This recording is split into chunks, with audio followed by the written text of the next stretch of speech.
Meine Damen und Herren, Eugène Jacobi, ein ehemaliger KZ-Häftling aus Belgien, erinnerte sich an den Tag seiner Befreiung in St. Bostel. Groß hatte unsere Freude sein sollen, aber unsere Gedanken waren voller Trauer um unsere an Hunger und Erschöpfung gestorbenen oder meuchelmörderisch umgebrachten Kameraden. Heute liegt dieser Moment 76 Jahre zurück.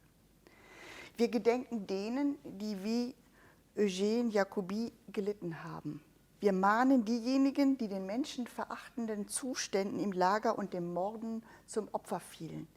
Wir erinnern an jene, die umkamen auf Todesmärschen und Transporten nach St. Bostel. Wir erinnern an das Leid der mehr als 300.000 Kriegsgefangenen und Zivilinternierten, die das Lager St. Bostel durchliefen, die Zwangsarbeit leisten mussten. Dem Niedersächsischen Landtag ist es demokratische Verpflichtung, die Erinnerung an die Verbrechen wachzuhalten und ein Zeichen zu setzen gegen das Vergessen, gegen Antisemitismus, Hass und Gewalt. Ein solches Zeichen ist umso bedeutsamer in einer Zeit, in der NS-Verbrechen vermehrt verharmlost werden, so wie wir es gegenwärtig erleben auf Demonstrationen von Corona-Leugnern in den sozialen Medien oder in öffentlichen Diskussionen. Unabdingbar sind daher Gedenkstätten, die unermüdlich über die NS-Geschichte aufklären.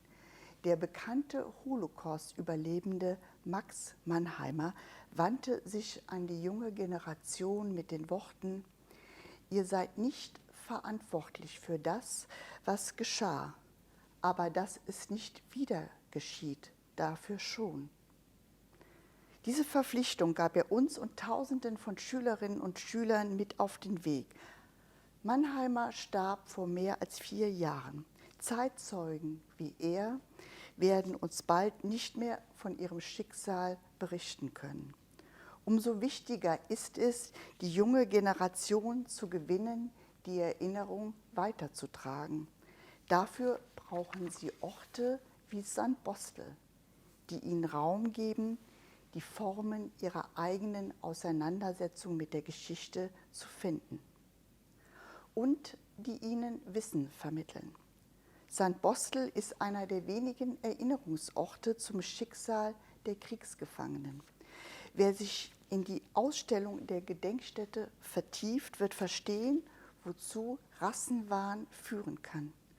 Wie Zwangsarbeit nahezu jeden Ort in Niedersachsen während des Zweiten Weltkriegs prägte. Niemand wird St. Bostel verlassen, ohne vom Schicksal derjenigen berührt zu sein, die hier inhaftiert waren. Die Gedenkstätte engagiert sich, möglichst vielen Opfern Name, Gesicht und Biografie zu geben. So werden die Opfer sichtbar und es bleibt nicht abstrakt, was Verbrechen gegen die Menschlichkeit bedeuten. Dieses Wissen um die Vergangenheit mahnt jede und jeden von uns, sich für die Werte unserer Demokratie zu engagieren. Diese Botschaft geht von St. Bostel aus, 76 Jahre nach der Befreiung. Sie ist mit Hoffnung verbunden, vor allem aber mit steter Verantwortung.